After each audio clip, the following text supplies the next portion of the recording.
Hello friends, मेरा नाम है संजय और आप देख रहे हैं आपका channel level up your FP&A skills, जहां हम बात करते हैं फाइनेंस से जुड़े मुद्दों की, बजट की, फोरकास्ट की। तो आइए आज का हमारा टॉपिक स्टार्ट करते हैं, जो कि है एक ग्लोबल इशू जिसने मार्केट में, स्टॉक मार्केट में एक वोलेटिलिटी खड़ी कर दी है। हर बार जब भी एक अनाउंसमेंट आती है तो हम उसका इम्पैक्ट मार्केट पे देख सकते हैं। देखिए, आज के ज़माने में जहाँ हर कंट्री दूसरी कंट्री से कुछ सामान इंपोर्ट कर रही है और कुछ एक्सपोर्ट कर रही है, ऐसे में मिलियंस मिलियंस ऑफ डॉलर्स में एक कंट्री दूसरी कंट्री से इंपोर्ट और एक्सपोर्ट कर रही है।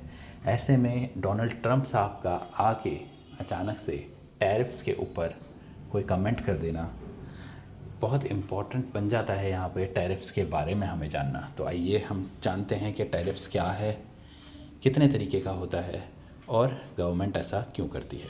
तो देखिए, टैरिफ एक तरीके की ड्यूटी है या एक तरीके का टैक्स है जो गवर्नमेंट इम्पोज करती है इंपोर्ट किए हुए गुड्स पर। अब देखिए, गवर्नमेंट ऐसा करती क्यों है, इसको हम पहले समझते हैं कि एक एग्ज़ाम्पल से। तो मानिए राहुल, जो कि एक दिल्ली में रहने वाला लड़का है, बाइक का बहुत शौकीन है, उसके पास ऑलरेडी काफ़ी बाइक हैं कलेक्शन में, और वो एक बाइक US से इंपोर्ट करना चाहता है, हार्ले डेविडसन की। अब इंडिया में ये बाइक मिलती है लेकिन इसको इंपोर्ट करके ही मंगाया जाता है, तो इस वजह से इंपोर्ट की हुई ये बाइक है जिस पर थोड़ा टैरिफ भी लगेगा। अब हम ये समझने की कोशिश करते हैं कि राहुल इसे अपने कलेक्शन में लाने के लिए राहुल को कितना पैसा खर्च करना होगा। तो देखिए, हम मान लेते हैं इस मोटर बाइक की जो कॉस्ट है नॉर्मल, वो है 10 लाख रुपीज़, और गवर्नमेंट जो इसके ऊपर टैक्स इम्पोज करती है वो है अनदर 10 लाख रुपीज़। जी हाँ, इसका मतलब हुआ कि 100% टैरिफ। तो ये है 100% टैरिफ जो इसकी कॉस्ट को बना देता है 20 लैक्स। तो आइए अब हम जानते हैं types of tariff. So types basically 3 type के टैरिफ होते हैं मेनली, जिसमें से पहला है स्पेसिफिक टैरिफ। इसमें क्या होता है कि एक फ़िक्स्ड फ़ी पर यूनिट के हिसाब से इम्पोज की जाती है इंपोर्ट किए हुए गुड्स पर। तो मान लीजिए आप स्टील मंगा रहे हैं, मान लीजिए आपने 1000 kg स्टील मंगाया जिसकी कॉस्ट है वैसे 40 लाख रुपीज़।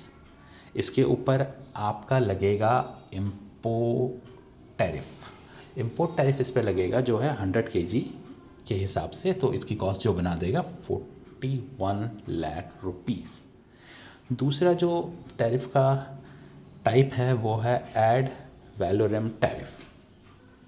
इस टैरिफ में एक सर्टेन परसेंटेज ऐड कर दी जाती है based on the value of the item we are importing. तो जैसा हमने पीछे देखा राहुल की बाइक, सो ये सेम वही एग्जांपल इसमें बनता है कि बाइक की कॉस्ट है 10 लाख रुपीज़, उसके ऊपर 100% टैरिफ लगा तो ये कॉस्ट हो गई 20 लाख रुपीज़। तीसरा होता है कॉम्पोजिट टैरिफ, जिसमें इन दोनों टैरिफ को ऐड कर दिया जाता है, मतलब एक सर्टेन परसेंटेज भी लगती है और एक सर्टेन फिक्स्ड प्राइस फ़ी भी लगती है पर यूनिट के हिसाब से। ठीक है, हम ये समझ गए कि हम मेनली 3 तरीके के टैरिफ्स यहाँ लगते हैं और मोस्टली हर कंट्री ये यूज़ कर रही हैं। हर कंट्री इंपोर्ट किए हुए कुछ गुड्स पर टैरिफ लगा रही है, जिसमें इंडिया भी है, US और चाइना, जो हम आजकल देख रहे हैं फ़ाइट चल रही है US चाइना की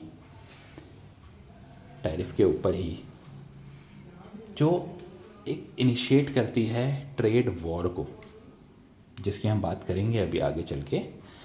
तो ये हम समझ गए हैं कि 3 तरीके के ही टैक्स हैं जो हमें यहाँ लगाने होते हैं। अब हम आगे बात करेंगे कि कंट्री ऐसा करती क्यों है, क्या रीज़न है ये टैरिफ इम्पोज करने के लिए।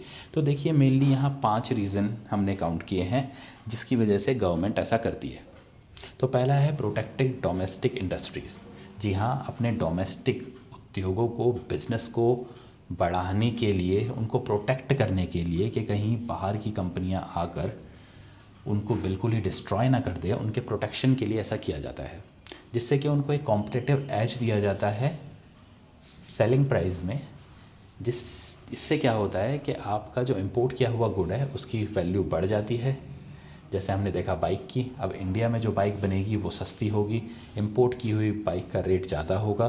तो ये एक कंपैरेटिवली एज दे देता है प्राइस के मामले में डोमेस्टिक इंडस्ट्रीज़ को। दूसरा एक रीज़न है कि गवर्नमेंट की रेवेन्यू, जी हाँ, इससे गवर्नमेंट रेवेन्यू जनरेट करती है। तो हर कोई भी बिज़नेस हो या कंट्री हो, वो रेवेन्यू जनरेट करना का इतना अच्छा चांस क्यों छोड़ेगी? तो इससे रेवेन्यू जनरेट होता है। थर्ड आता है नेशनल सिक्योरिटी।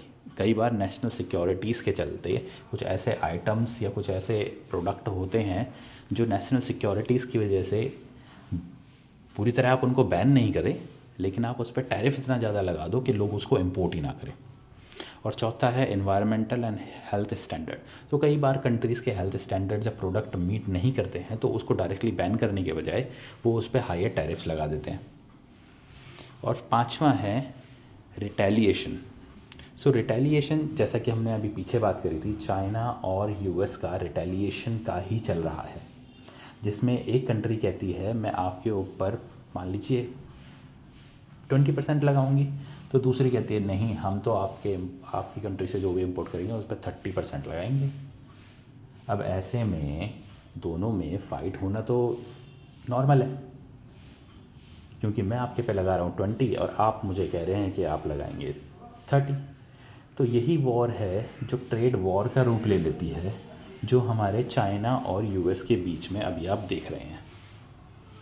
हमारे डोनाल्ड ट्रंप साहब का कहना है कि मैं टैरिफ, आप अगर मुझ पर टैरिफ लगाओगे तो मैं डबल लगाऊंगा उसका। तो ये है टैरिफ की जर्नी।